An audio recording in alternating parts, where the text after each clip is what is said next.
నిజం తెలుసుకున్న విషయం జీవితాంతం గుర్తుండదు. కామ్గా కూర్చుని ఏం మాట్లాడకపోతే నేను చెప్పిన విషయం అంత గుర్తుండకపోవచ్చు. మీరు తప్పు చెప్పినప్పుడు ఇది తప్పు నిజము అది అని తెలుసుకున్న విషయం మాత్రం లైఫ్ లాంగ్ గుర్తుండదు. కాబట్టి మాట్లాడటం నేర్చుకోవాలా. మీరు ముందు మీకు ఒక లక్ష్యం ఏర్పడాలి అంటే మీ మనసులోనో మీ మెదడులోనో ఏదో ఒకటి ఉన్నప్పుడే లక్ష్యం ఏర్పడుతుంది. అదేమిటి అని అడుగుతున్నా నేను. మీరే చెప్తారు. I get the answer. ఏం ఏర్పరచుకోవాలంటే ఏముండాలి మైండ్లో? Yes come on. ఎవరో చెప్పారు, కరెక్ట్ ఆన్సర్ వచ్చింది. తెలుగులో అయినా చెప్పొచ్చు.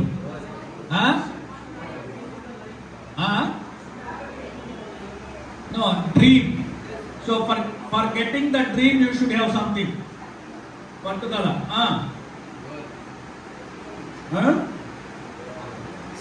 The word starts with the D.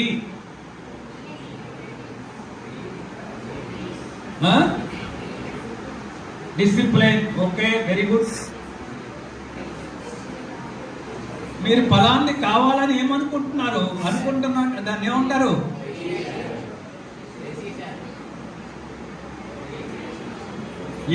ఏమున్నప్పుడు నీ లైఫ్లో ఏమవ్వాలని ఉంది? నీకు బ్యూటీషియన్. నీకేమవ్వాలని ఉంది? Chartered accountant, auditor. నీకు ఆర్టీఓ, డాక్టర్. ఇవన్నిటిని ఏమంటారు? మనసులో ఏమున్నాయి మీకు? డ్రీమ్స్. ఆ డ్రీమ్స్ కనడానికి ఏమున్నప్పుడు కన్నారు ఆ డ్రీమ్స్? ఆత్మవిశ్వాసం అనేది సాధించడానికి. ఎవరు చెప్పారు ఇక్కడ? కమ్ ఆన్, నువ్వేం చెప్పింది? You have big hand. What is your name? Suhana. Suhan. మన కోరికల్లో ఉంటే మనకు ఒక లక్ష్యం ఏర్పడుతుందండి. You should have a burning desire to achieve